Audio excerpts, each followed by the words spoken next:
Fala, galera! Então vamos continuar a nossa aula da História das Políticas de Saúde. Já estamos quase findando. Não esqueçam que estudar não se esgota com me assistir, com ouvir minha voz aí, tá bom? Vocês precisam de um embasamento de artigos científicos, de grandes autores. Eu vou colocar aqui na tela, eu já falei, eu cito sempre eles, mas vou colocar aqui na tela de novo, para que vocês tenham acesso a grandes autores, tá bom? Então sugiro sempre Emerson Roncalli e Marcos Polignano. Como encontro passa para mim um link, não precisa. Google, só colocar História das Políticas de Saúde, Polignano. História das Políticas de Saúde, Roncalli. Vai aparecer o texto, vocês baixam em PDF, imprimem e façam a leitura. Então, para quem me conhece, sabe que eu não esgoto a minha aula em slides. Eu gosto que vocês tenham conhecimento de base, porque bancas fortes, bancas boas, não querem apenas o que todo mundo fala, querem o que está nas entrelinhas. Então, eu estou aqui para isso, para ajudar vocês a aprender e a saber estudar, tá certo? Vamos cá. Pós-constituinte, ou seja, a partir de 1989 até os dias de hoje. Então, nosso momento hoje, ele se enquadra no pós-constituinte e lembrem-se, gente, tudo que já passou é história. Então, se na sua prova cai História das Políticas de Saúde, estamos em 2020 ou 2021, o que aconteceu em 2020 faz parte da história. O que aconteceu em 2019 faz parte da história. Então, peguem os marcos mais importantes, por exemplo, 2017, a publicação das portarias de consolidação. Se na sua prova cai nosso histórico, pode ser cobrado sim, né? Em que contexto, o que são as portarias de consolidação? Como história, mas não no seu texto na íntegra. Para cobrar no texto na íntegra, vai precisar estar explicitado no edital. Mas ele pode cobrar mesmo assim, sim, pode cobrar dentro do tema, né, do amplo tema, que é a história das políticas públicas de saúde, tá bom? Então, o que acontece no nosso pós-constituinte?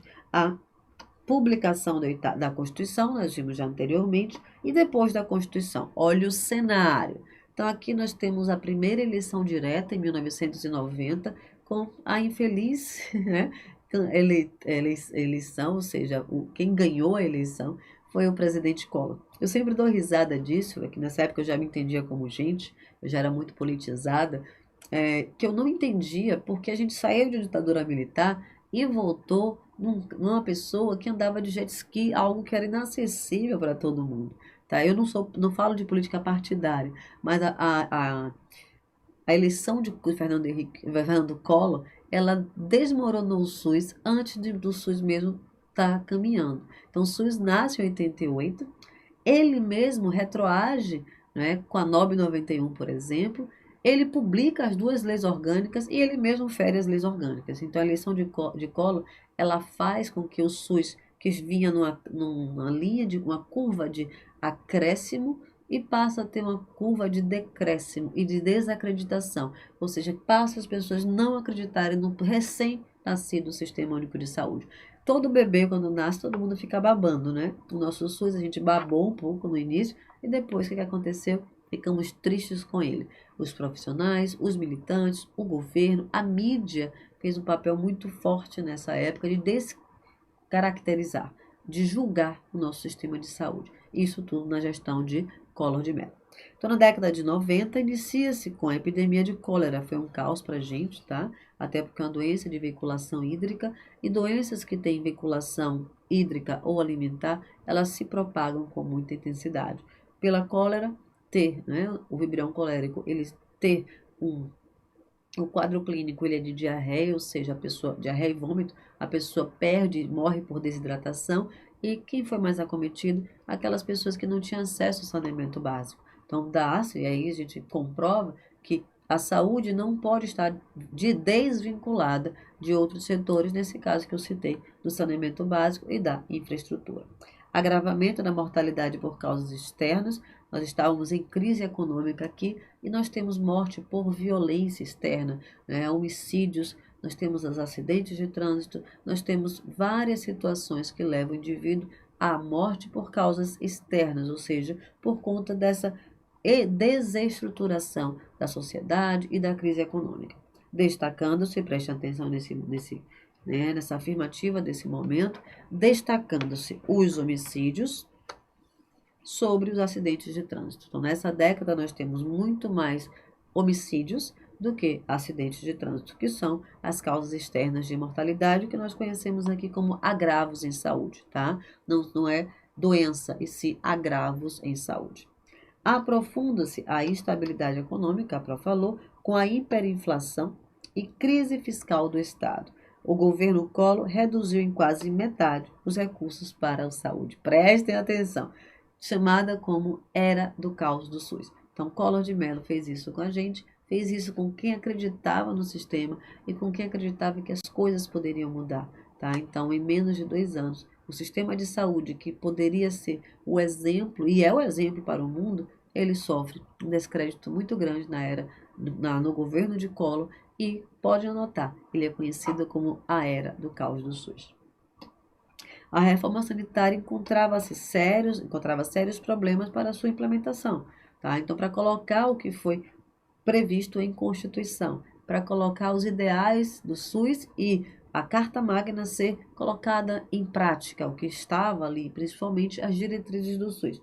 Como consequência, surge um descrédito do SUS, fato, isso aconteceu mesmo, aqui eu já estava me conhecendo como gente, como eu falei, tanto pelos dirigentes, ou seja, pelos gestores do SUS, quanto pela mídia, que tem um papel muito doloroso aqui de passar só as grandes filas, não mostrou nada do que dava certo no nosso sistema, e sim só do que dava errado da população e trabalhadores de saúde. Baixos salários, trabalho a condições precárias de trabalho. Se nós temos hoje, imagine a época, lá em 1990.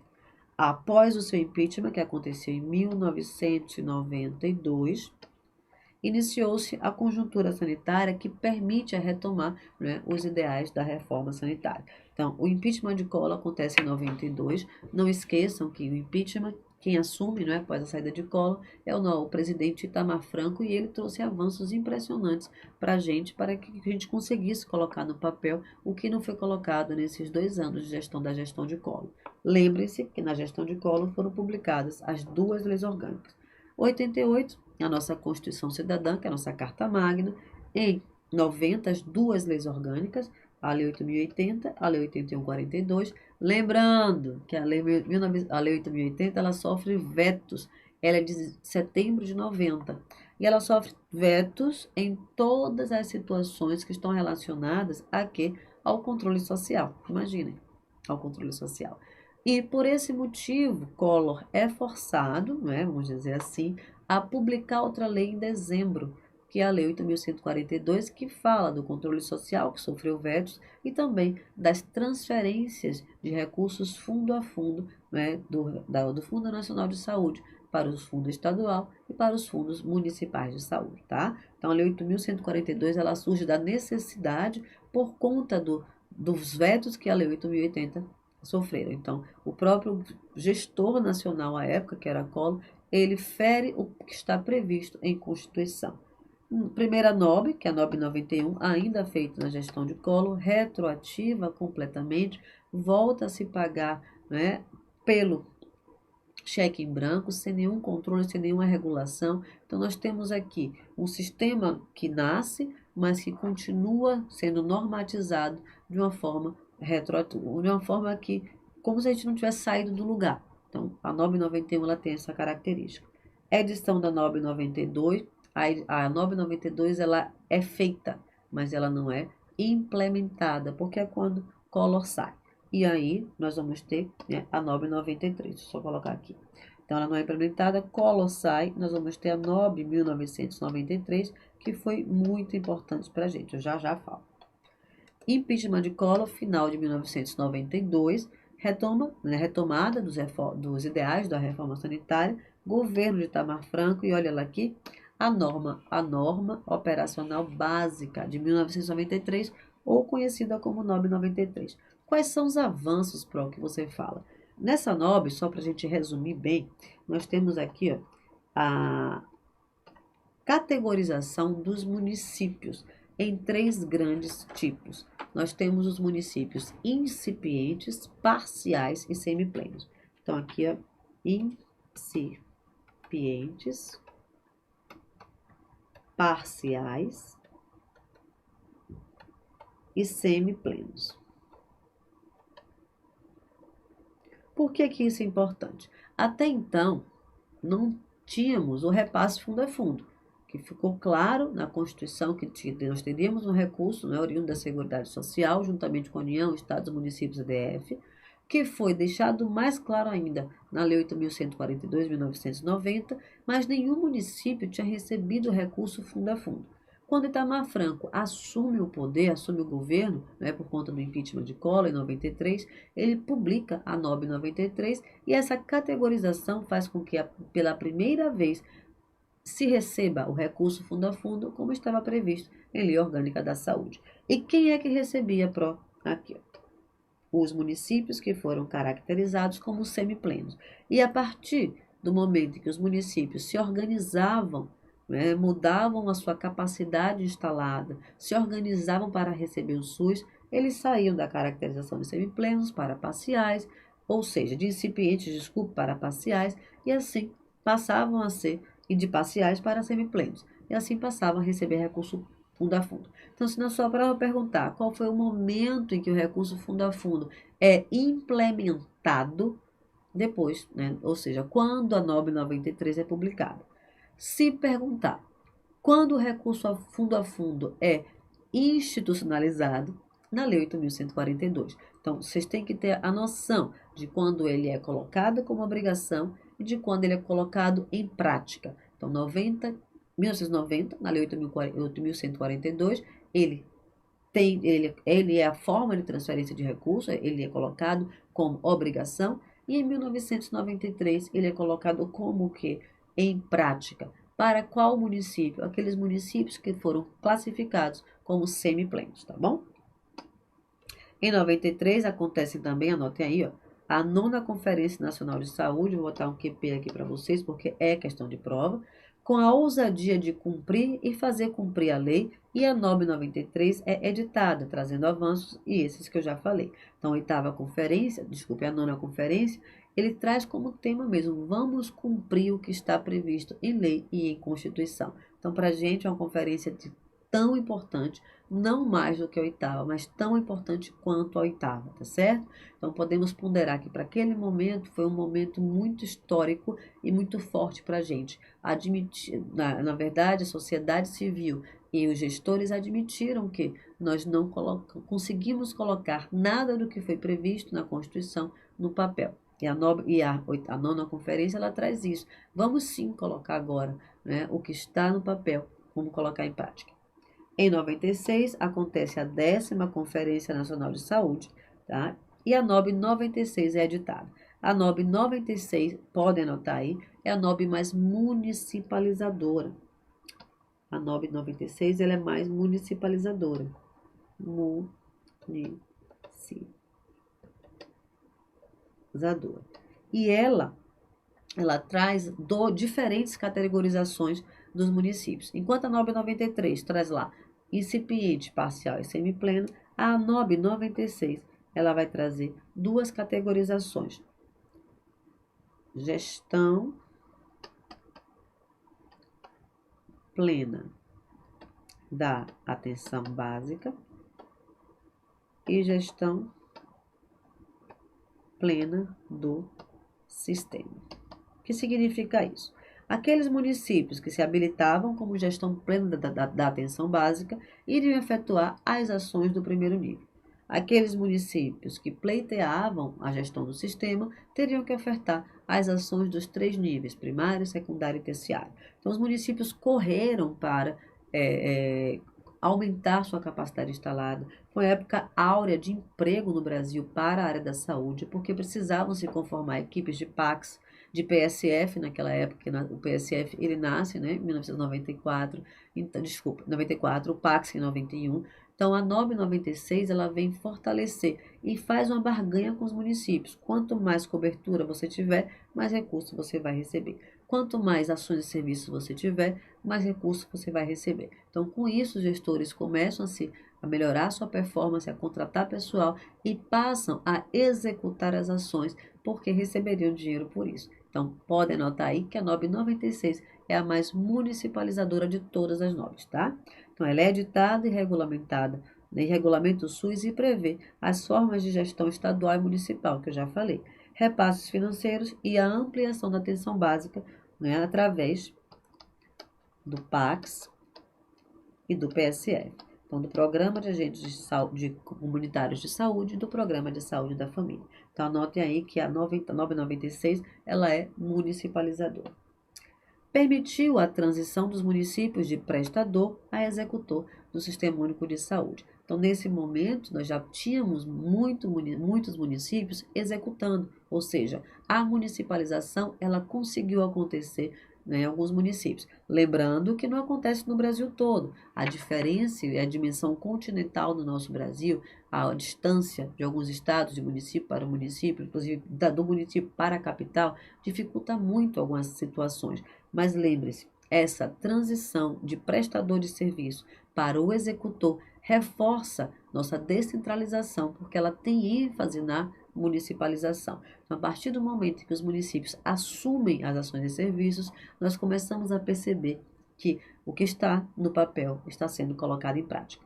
O SUS enfrentou uma descontinuidade administrativa do Ministério da Saúde, com perdas importantes de verbas. Lembrando só, né, que o Fernando Collor reduziu pela metade o recurso da saúde, embora alguns fatos a tenham reforçado, como a influência da sociedade civil, ou seja, da participação do povo na política de saúde, por intermédio dos conselhos nacionais, estaduais e municipais de saúde. Então, nós temos garantido, através da Lei 8.142, a participação dos usuários na gestão do SUS, através dos conselhos e das conferências.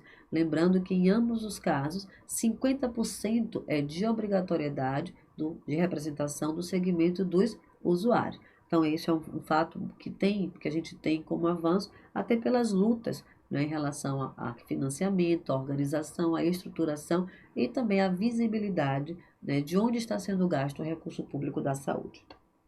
Municipalização da saúde e reconhecimento da diversidade de situações, como o Prof falou, o Brasil é um país continental. Então, em alguns municípios foi muito forte e muito fácil de ver a transição, e em outros municípios foi mais demorado. Até nós conseguimos chegar a 100% da municipalização em 2001. De 2000 para 2001, quando os municípios nós tínhamos 100% da municipalização. Alguns municípios tiveram uma resistência muito grande, mas com o passar do tempo, né, foi percebido que não tinha como continuar com a gestão do Estado, né, o Estado fazer a gestão das ações e serviços de saúde, até por conta do recurso que eles iriam receber. Experimentação de modelos assistenciais alternativos, né, por governos estaduais e municipais. Aqui a gente coloca vários modelos, cidades saudáveis. O próprio PSF ele entra com modelo alternativo àquela época. Certos movimentos de cidadania, que isso reforça muito, né, a luta contra a fome, a miséria, a defesa da vida e contra a violência. Aqui Betinho, né, ele tem um papel muito, muito forte em relação a esse momento. E no setor privado, houve expansão da assistência médica supletiva, que são os planos de saúde. Por quê, Porque o SUS estava em descrédito, tá? Planos de saúde da rede suplementar.